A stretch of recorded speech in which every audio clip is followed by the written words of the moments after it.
Yaşasın Azerbaycan.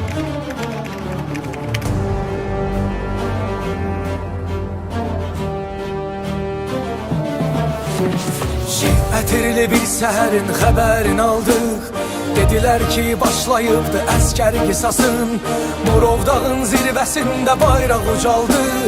44 günə vətənin yarası sağaldı. O gün bütün Azərbaycan ayaq üstə. Yetişdi o müqəddəs an, qeyrəti göstər. Əskərimi güllələyənlər namaz üstə. Qardaşları hər birinin qisasını aldı. Tarixə yazıldı bugün qələbən sənin. Unutmarıq heç bir zaman heç bir əskəri. Millətin vətən yarası sağalıb artıq. Cənnətin qapısından baxır şəhidlərin. Tarixə yazıldı bugün qələbən sənin. Unutmarıq heç bir zaman heç bir əskəri. Millətin vətən yarası sağalıb artıq. Cənnətin qapısından baxır şəhidlərin. Tarixə yazıldı bugün qələbən sənin. Döndü, açtı, üstünü çekip Raçına birinci giren oğlanlar. Halaldır lan aslanım. Sağ ol koca, sağ ol. Ya Rəbbim şükür sənə eşittin bizi. Şuşa məscidində gəlir əzanın səsi. Bu hak yoludur, hak savaşı, haktı zirvəsi. Azad oldun canım, vətən sındır qəfəsi. Allah bizə qismət etdi zəfər xəbərin. Hər evdə intizar dolu qəlbin harayı. Qarabağın rahat olsun, vursun ürəyin. Bu xalqıma hədiyyədir Allahın payı. Tarixə yazıldı bugün qələbən sənin. Unutmarıq heç bir zaman heç bir əskəri. Millətin vətən yarası sağalıb artıq. Cənnətin qapısından baxır şəhidlərin. Tarixə yazıldı bugün qələbən sənin. Unutmarıq heç bir zaman heç bir əskəri.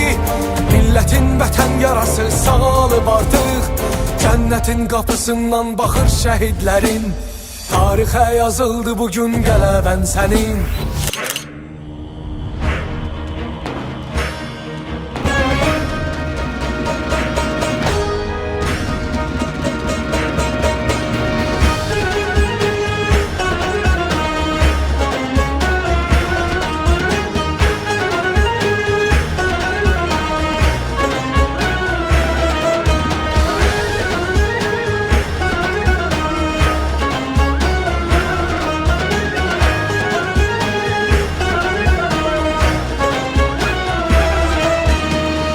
Əziz Şuşa, sən azadsan.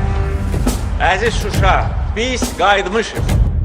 Əziz Şuşa, biz səni dirçəldəcəyik. Qarabağ bizimdir, Qarabağ Azərbaycandır.